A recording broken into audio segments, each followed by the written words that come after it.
마태복음 15장 21절부터 28절입니다. 오늘은 틀리지 않았죠? 네, 마태복음 15장 21절부터 28절까지.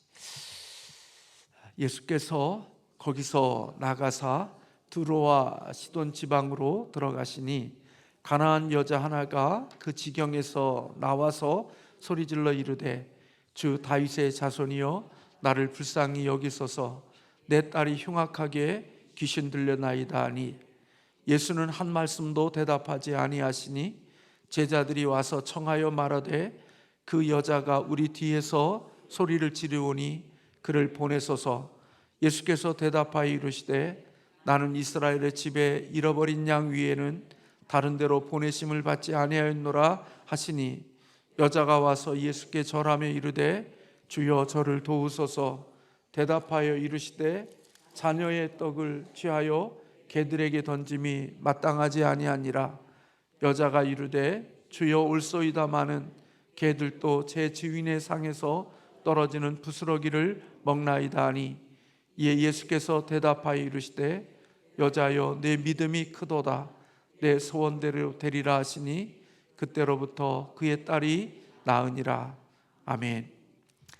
네, 오늘 또 우리 함께하는 우리 모든 믿음의 권속들에게 하나님의 은혜가 함께하기를 원하고 또 오늘 또 이렇게 가족과 함께 해주셔서 감사합니다.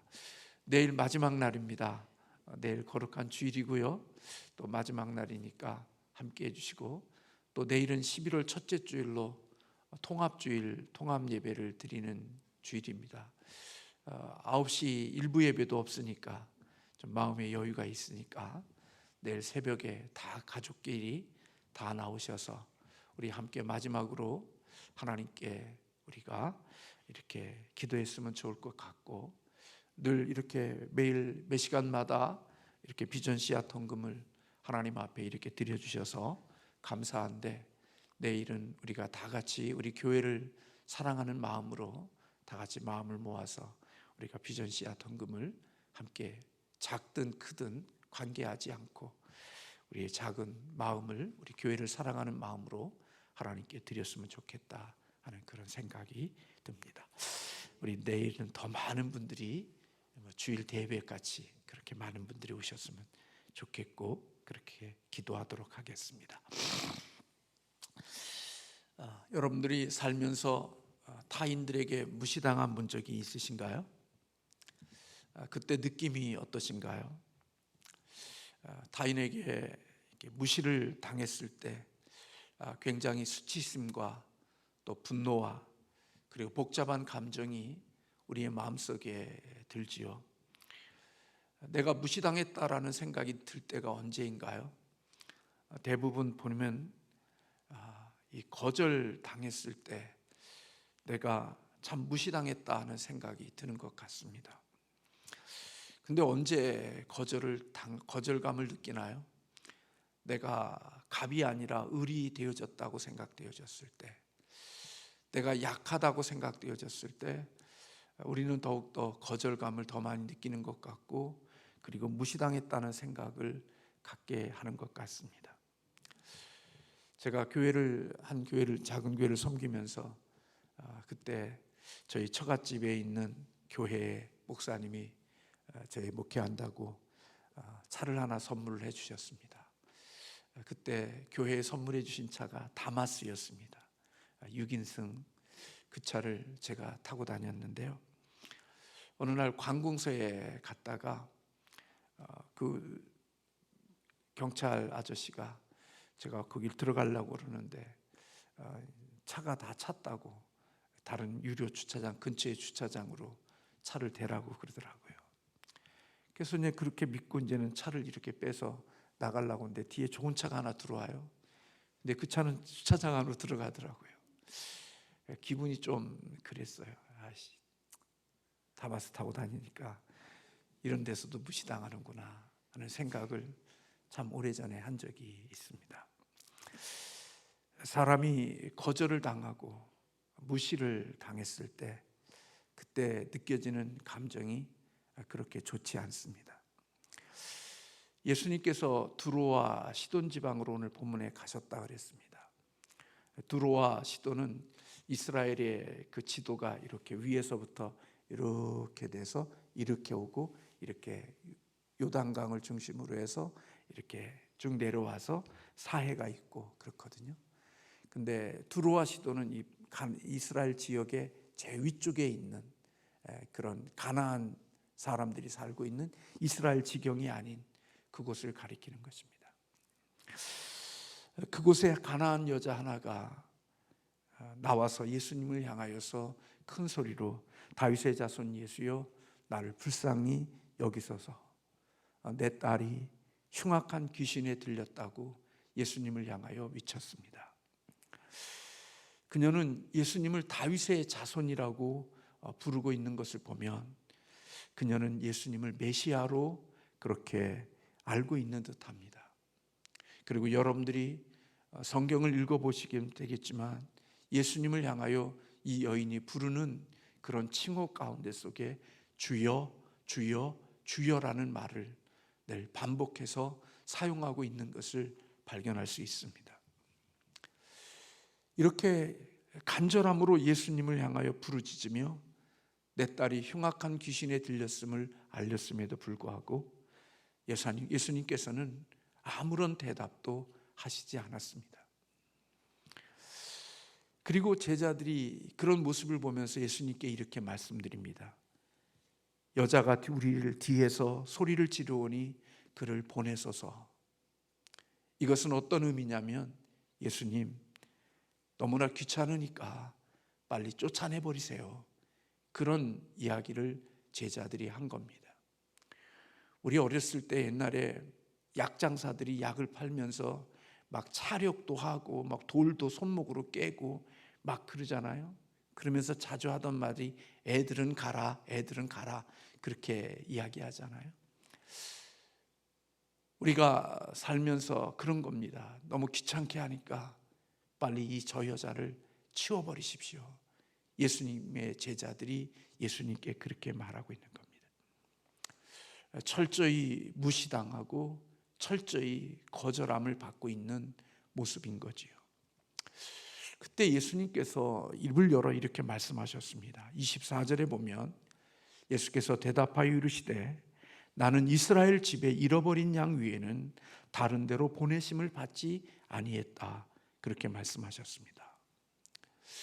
다시 말하면 나는 이스라엘 선민들을 위해서 왔지 이방인들을 위해서 보내지 않았다. 그렇게 예수님께서 경계선을 분명히 정한 것입니다. 이런 소리를 들었음에도 불구하고 오늘 이 여인은 그렇게 반응합니다. 여자가 와서 예수께 절하며 이르되 주여 저를 도우소서. 나는 이스라엘 백성 위에는 다른 곳에 보내지지 않았고 그들을 위해서는 은혜를 베풀 이유가 없다고 이야기하는 소리를 들었음에도 불구하고 이 여인은 예수님 앞에 나와 절하면서 자기를 도와달라고 요청하고 있습니다. 그때 예수님의 대답이 26절에 보면 자녀의 떡을 취하여 개들에게 던짐이 마땅하지 않다. 그렇게 말씀하셨습니다. 예수님이 이렇게 잔인하실 수 있을까요? 한 여인의 인격을 완전히 박살내는 거 아닌가요? 이런 취급을 받으면서 견딜 수 있는 사람들이 있을까? 이런 취급을 받으면서도 그 자리에 있을 수 있는 사람이 있을까 하는 생각이 들었습니다. 만약에 이 여인이 저였다면 저는 분노가 치밀었을지도 모르겠습니다. 그리고 이렇게 예수님에게 말했을는지도 모르겠습니다. 아주 싸납고 쌀쌀한 모습으로 뭐라고요? 내가 개라고요? 고쳐주기 싫으면 고쳐주기 싫다고 하지 그렇게까지 말할 필요 없잖아요. 에이 더러워서 태태 하고 확 뒤로 돌아서서 내가 가야 될 길로 갔을런지도 모를 것 같다는 생각이 들었습니다. 아마 여러분들 중에서도 이런 모습들이 반응이 있을 수 있을 거요. 저만이 그런 생각이 드는 게 아니라 나를 개로 취급해? 그런 마음을 가지고, 불편한 마음을 가지고 돌아갈 수도 있을 것입니다. 그런데 이 여인은 그렇게 하지 않았습니다. 오늘 27절의 말씀에 보면 여자가 이르되 주여 올소이다마는 개들도 제 주인의 상에서 떨어지는 부스러기를 먹나이다. 여인은 자신을 개에 불과한 하찮은 존재라고 말하는 예수님 앞에, 맞습니다, 나는 그렇게 하찮은 사람이지만 개들도 주인에게서 떨어지는, 성에서 떨어지는 부스라기로도 먹고 살지 않습니까? 내가 개 같은 존재이지만 개가 얻어먹는 부스러기라도 내게 베풀어 주셔서 내게 은혜를 달라고 요청하는 오늘 이 가나안의 이름 없는 한 여인의 이 처절한 이런 모습을 오늘 우리는 본문에서 보게 되어지는 것입니다. 이런 여인의 모습을 보시고 예수님께서 28절에 그렇게 말씀하십니다. 예수께서 대답하여 이르시되 여자여 내 믿음이 크도다. 내 소원대로 되리라 하시니 그때부터 그의 딸이 나았다. 그렇게 말씀하고 있습니다. 어떻게 본문의 가나안 여인은 이렇게 정말 개 같은 소리를 듣고 개로 여기는 취급받는 그런 소리를 들음에도 불구하고 오늘 이 여인은 그렇게 포기하지 않고 끈질기게 예수님을 향하여서 간청할 수 있었을까? 저 같으면 화가 나서 분노하는 마음을 가지고 확 토라져서 그냥 침 뱉고 뒤로 돌아가며 모든 것을 정리하고 그냥 있는 모습대로 살 수도 있었을 텐데 그렇게 하지 않고 끝까지 주님께 매어 달리고 그리고 자신이 원하는 문제를 해결할 수 있었을까? 저는 이 여인의 마음속에 있는 딸에 대한 사랑이 아닐까 하는 생각이 들었습니다. 귀신 들려 고통받는, 귀신 들려 사람답게 살지 못하는 그 자기의 딸에 대한 사랑, 그 자기 딸에 대한 그 사랑이 오늘 이 여인으로 하여금 예수님이 분명히 내 딸을 고쳐주실 수 있음을 믿고 그리고 그 믿음을 가지고 오늘 이러한 소리를 들음에도 불구하고 끝까지 견디는 그러한 사랑이 오늘 이 여인에게 있었다고 여겨지는 겁니다. 제가 오늘 글을 읽어보니까 사랑은 고통에 대한 연민이라는 글을 제가 읽었습니다. 연민이라는 뜻은 여러분들이 잘 아는 대로 가련하고 불쌍하고 가련하게 여기는 거잖아요. 자기 딸에 대한 연민, 귀신 들려 인간다운 삶을 살지 못하는 자기 딸에 대한 그 아픔, 그것을 향한 사랑이 고통을 견딜 수 있고 아픔을 이길 수 있게 하는 그런 힘이 되어졌다고 여겨지는 거예요.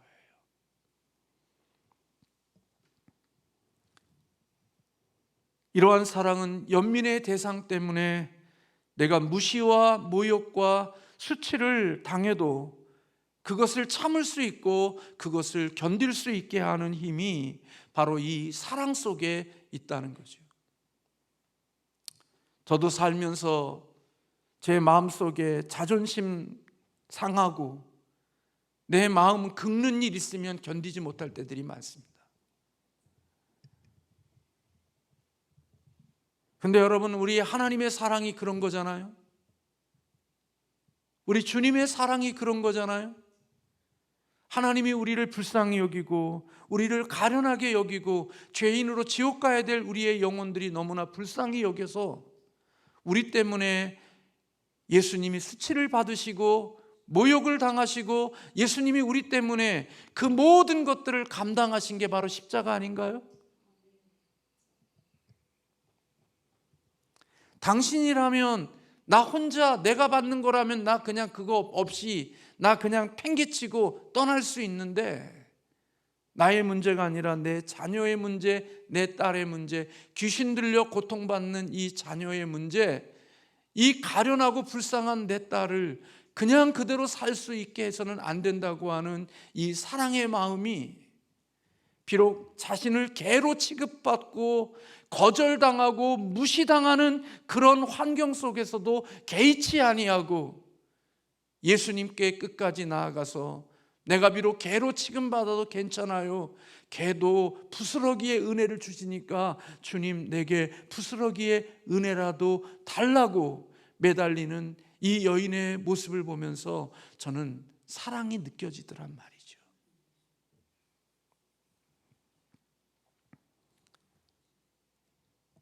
진정한 사랑이라는 것은요, 어렵고 힘든 일이면요, 정죄하고 판단하고 비판하고 그리고 자기의 살 길을 찾아서 떠나가는 게 사랑이 아니라, 사랑은, 진짜 사랑은 고통과 아픔을 인내하고 고통과 아픔을 견디는 것이고 고통과 아픔을 끝까지 참는 게 사랑이라는 거예요.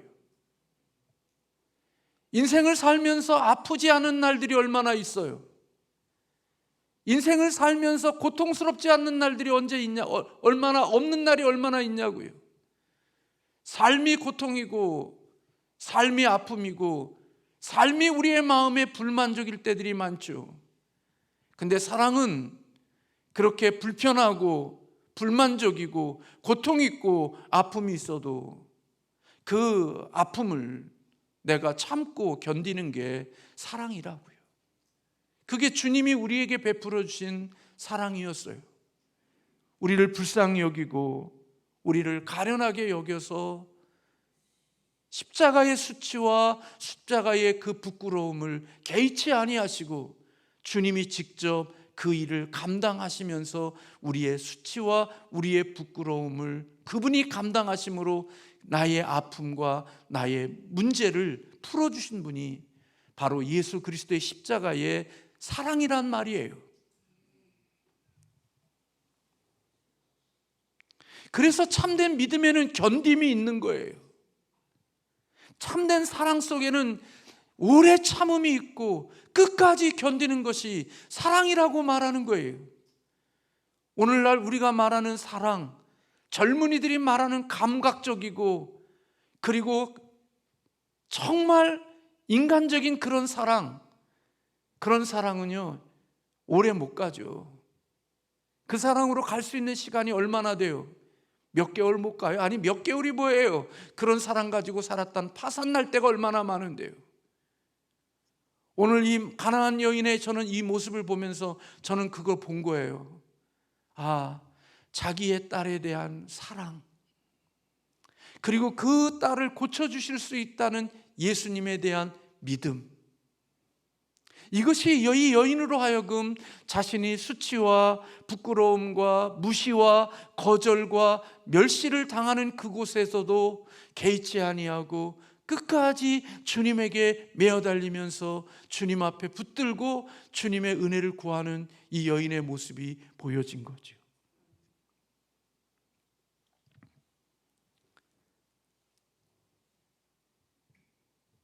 저 오늘 이 말씀을 준비하면서 잠시 교회에 앉아서 예배당에 앉아서 기도하는데 참 마음이 그런 마음이 들었어요. 목사의 마음이 이 가나안 여인과 같은 마음이어야 하는데 그렇지 못한 부분이 많이 있구나 하는 생각이 들었어요.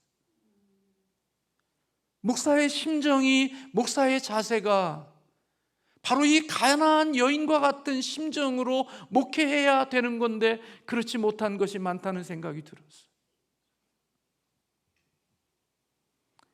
고통과 아픔을 보면 피하고 부족함을 보면 비판하고 정죄하는 것이 아니라 그 아픔과 고통과 그 모습들을 내가 연민의 마음을 가지고 그 문제를 해결하기 위하여서 오늘 이 여인이 자기의 수치와 부끄러움과 조롱과 멸시와 거절을 당함에도 불구하고 그 문제가 해결되어지기 위하여서 예수님 앞에 나아갔던 이 여인의 자세와 이 태도가 목자의 마음이어야 되고 교회를 사랑하는 사람들의 마음이어야 한다는 생각이 들었어요. 아마 그렇게 사실 거예요. 교회를 사랑하는 분들의 마음에는 제가 알아요. 오늘 이 가나안 여인과 같은 마음이 있다는 거. 그래서 교회에 대한 불쌍함, 교회에 대한 약함, 교회에 대한 모자람, 교회가 건강하고 풍성하고 모자람이 없을 때에는 개의치 않았고 그거에 대하여 마음 쓰지 않았던 사람들이 어느 날 갑자기 교회가 약해지고 힘이 없어지고 모자라고 부족함이 느껴지기 시작하면 어느 날 그제까지는 아무런 관심도 없는 것처럼 여겼던 사람이 그때부터는 오히려 울음의 모드로, 그리고 하나님 앞에 무릎으로 하나님 앞에 이런 은혜와 긍휼을 베풀어 달라고 하는 이 가나안 여인과 같은 마음의 모드로 바뀌어지는 그것이 진짜 교회를 사랑하는 사람들의 모습이라는 사실을 제가 안단 말이에요. 교회가 행복하고 즐겁고 누릴 것들이 많을 때 같이 그곳에 모여서 마치 잔치를 베푸는 그런 시간들 속에 삶을 즐기는 다가 인생이 좀 부족하고 모자라고 자신의 인생에 누릴 것들이 약해지면 어디 다른 공동체가 없나, 나를 즐기고 나를 행복하게 하고 나를 복되게 할 수 있는 곳이 어디 있는가를 찾아다니면서 방황하고 그곳을 찾아다니기 시작하는 사람이 아니라 오히려 진짜 주님을 사랑하고 교회를 사랑하고 가정을 사랑하면 좋을 때는 별로 개의치 않고 마음 두지 않았던 사람들도 가정이 어려워지고 교회가 어려워지고 나라가 어려워지면 그 모든 것들 속에서 누림 속에 살던 사람들이 불평과 원망의 모드로 바뀌는 것이 아니라 오늘 이 여인과 같이 하나님 앞에 주님 앞에 간절함으로 메어달리고 붙잡는, 그게 교회를 진정으로 사랑하는 사람들의 모습이라는 거예요. 그게 가족을 사랑하는 사람들의 모습이라는 말이에요.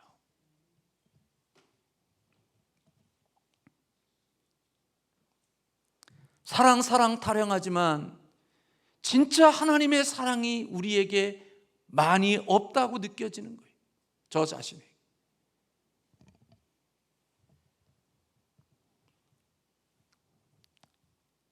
어제 제 마음속에 다시 한번 우리 김옥희 집사님 오늘 여기 와서 함께 예배를 드리고 계시지만 기도를 다 마치고 김옥희 집사님이 가시는 모습을 보면서 제가 차로 좀 모셔드리겠다니까 그냥 걸어가시겠다고 가시더라고요. 그래서 1층에서 이렇게 헤어지고 집사님은 밖에 나가시고 제가 여기 교회에 좀 있다가 그 걷는 과정이 너무 힘드니까 그 신호등을 건너야 되는데 제가 그냥 옆에서 같이 뒤에서 잠시 같이 걸어갔어요. 그리고 집사님이 이렇게 올라가는 모습을 보면서 눈물이 났어요. 하나님 앞에 기도하며 3분이면 갈 수 있는 거리를 30분, 1시간 정도의 긴 시간을 두며 걸어가며 기도하기 위하여 오시는 그 집사님의 모습을 보면서 제 마음에 더 기도 많이 하는 목사 되어야지, 더 잘해야지, 교회를 사랑하고 이렇게 위에서 이 힘든 몸을 가지고 기도하러 오시는 집사님의 모습을 보면서 제가 많은 마음속에 울음이 있었어요. 삶이 힘들고 어렵고 부족하면 자기 살 길을 찾아서 떠나는 수많은 사람들도 있지만 하나님의 교회를 사랑하고 자기의 아픔을 희생하면서라도 뭔가 하나님께 메어달리고 기도하는 하나님의 사람들의 모습을 보면서 그런 생각이 드는 거예요. 저는 이 여인에서 그런 사랑을 본 겁니다. 포기하지 않는 사랑, 수치와 조롱을 받아도 개의치 않는 사랑, 그게 바로 예수님의 사랑이라고 느껴지는 거예요.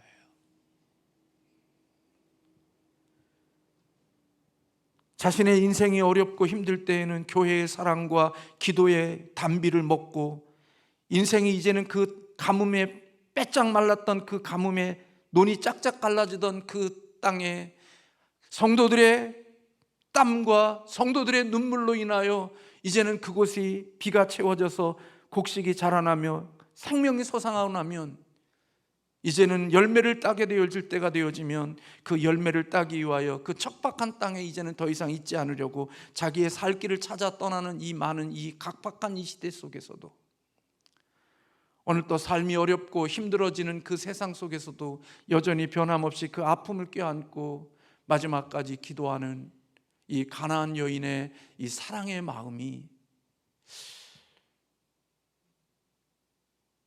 결국 이론적이지 않는 것임을 다시 한번 깨닫게 되는 거지요.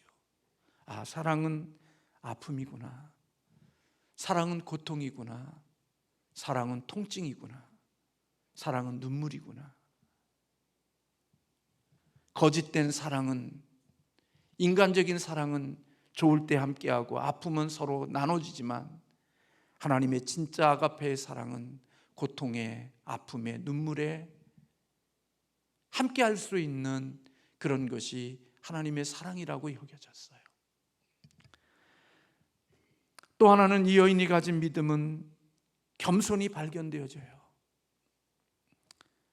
자신을 개로 간주하는 이 예수님의 그 모욕적인 전제까지도 그대로 받아들이고 있어요.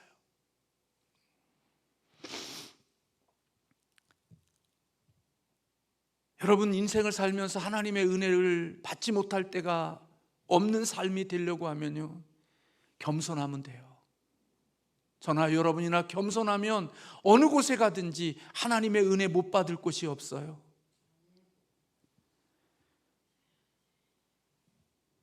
별로 되지도 못하면서도 마음을 높여놓으니까 정말 풍성하게 은혜 받을 수 있는 곳 속에서도 은혜 못 받지, 우리의 마음을 남추고 겸손하면 하나님의 은혜 못 받을 곳이 없어요. 저나 여러분이나 마찬가지예요. 모두가 다 마찬가지예요.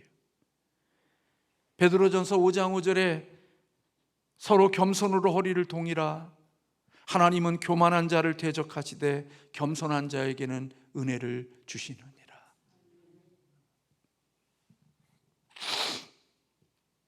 여러분이 계곡을 오르다 보면 높은 곳에는 물이 없어도요, 계곡 아래쪽에 내려가면요, 많지 않은 물이라도 물이 있어요. 작은 옹달샘 같은 물들이 그곳에 고여 있어요. 저나 여러분이나 인생을 살면서 하나님의 은혜는요, 여러분들이 은혜 받았을 때, 여러분들이 하나님의 은혜의 감격 속에 있었을 때, 그때 여러분의 심령이 어떤 줄 아세요? 저나 여러분이나 겸손했을 때예요. 저와 여러분의 마음이 낮췄을 때예요. 나 아무것도 아니네, 그런 마음 가지고 신앙 갖고 하나님 앞에 섰을 때 하나님의 은혜가 강물같이 흘렀을 때예요. 근데 마음 좀 높이면요, 하나님의 은혜 없습니다. 교만한 사람들 보면 하나님의 은혜를 은혜로 여기지 못합니다. 그 모든 것을 무엇으로 여기느냐? 자기의 잘남으로 여기지 하나님의 은혜로 여기지 못합니다. 그래서 사람들이 자기 자랑이 많아지는 겁니다.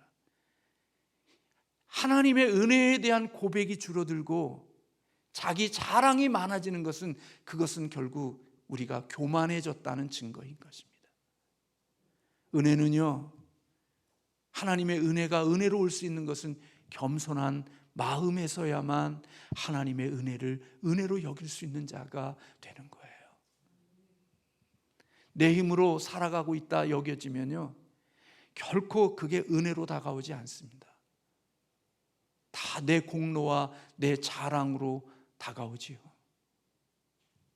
그래서 예전보다 하나님을 섬기는 게 훨씬 약해졌는데도, 주님을 위해서 우리가 하는 게 없음에도 불구하고 나는 굉장히 잘난 사람이라고 착각하고 살아가요. 그게 왜 그런 줄 아십니까? 우리의 마음이 높아졌기 때문에 그렇습니다. 근데 예전에 비하면 오늘에 비하면 예전에 정말 주님을 위하여 그 많은 충성과 헌신을 했음에도 불구하고 별로 그것이 나의 자랑으로 여기지 않았던 것은 나 같은 자에게 은혜를 주시는 하나님의 은혜가 나를 이끌어 갔기 때문에 주님을 위하여 삶을 드리며 주님을 위하여 많은 것을 드리고 살면서도 내 마음에 교만하지 않고 감사와 기쁨으로 살아갈 수 있었던 때가 된 것입니다. 근데 놀라운 것은 교만은 모른다는 겁니다. 나도 모르고 내가 그 교만한 자라는 것을 모르는 게 큰 함정인 거지요. 그래서 교만은 망함으로 끝나는 겁니다. 내가 알면 가서 고칠 수도 있는데 한없이 교만함에도 불구하고 내가 교만하다고 말하면 그것에 화가 나는 겁니다. 근데 그게 바로 교만이거든요. 그래서 그 끝이 별로 아름답지 않습니다. 근데 오늘 가나안 여인과 같이 겸손함으로 나아가게 되면 그 끝이 아름답습니다. 하나님이 좋은 것을 주시는 것입니다. 그 인생에 그가 원하는 것까지 세상에서는 받을 수 없는 것을 하나님으로부터 받으며 살아갈 수 있는 자가 되는 것입니다. 그래서 제가 제 마음속에 기도하는 게 뭐냐면 저 자신이나 우리 교회나 정죄하지 않는 공동체가 되기를 위해서 기도하고 있습니다. 비판하지 않는 공동체가 되기를 위하여 하나님께 기도하고 있습니다. 왜 비판과 정죄가 없어야 되느냐? 교만한 사람들이 정죄하고 비판하고 살지, 겸손한 사람은 결코 정죄하거나 비판하지 않고 긍휼히 여기고 기도하고 겸손함으로 섬기는 삶을 살아가게 되는 모습을 갖게 되니까 교회가 정죄가 많고 저도 마찬가지지만 비판이 많은 공동체는 사람을 올바르게 만들 것 같은데 삭막하게 만들고 그 공동체는 하나님의 은혜가 흐르게 하지 않는 공동체가 되어지기 때문에 저도 비판과 정죄를 줄이려고 하고 우리 교회가 그런 교회가 되기를 위해서 기도하고 있습니다. 그래서 좋은 점을 찾고 장점을 찾고 그리고 그들을 위해서 정말 좋은 것들로 격려해 줄 수 있는 그런 사람이 복 있는 사람이라는 생각이 더 많이 드는 거예요. 그래서 누군가를 정죄하고 비판하면 기도해 주세요. 불쌍히 여겨주세요. 그런 사람들에게 짝짝꿍대서 그렇게 하지 마시고요. 아직 믿음이 연약하구나. 아직도 하나님의 은혜를 은혜로 모르고 있는 불쌍한 사람이구나. 목사님을 위해서, 불쌍한 목사님을 위해서 기도해 주시고 불쌍한 성도를 위해서 여러분들이 기도해 주세요. 함께 짝짝꿍 맞추지 말고요. 그 혼자 바람 톤치다가 끝나도록 그를 위하여 불쌍한 마음으로 기도해 주시고 긍휼히 여겨주세요. 하나님의 공동체가 이 여인과 같은 마음을 가지면요, 하나님이 놀라운 일들을 이루실 수 있는 줄로 믿습니다. 하나님이 우리 교회에 은혜를 주실 겁니다. 살리실 겁니다. 하나님이 그 죽어가고 있는 모든 생명체에 단비를 내리며 이것을 일으키는 것처럼 하나님께서 그렇게 일으켜 주시는 행복한 교회, 건강한 교회가 되게 하실 줄로 믿습니다. 구역의 모임 속에서 사람들끼리, 구역의 성도들끼리 모이면서 그런 것들이 아닌 오늘 이 사랑의 마음으로 아픔을 위하여 기도해주고 하나님께 매어달리는 이런 마음들이 우리의 마음속에, 또 부족한 주의 종의 마음속에 있다고 하면 그것은 하나님의 은혜가 머물게 하시는 하나님의 축복의 통로가 되어지는 줄로 믿습니다.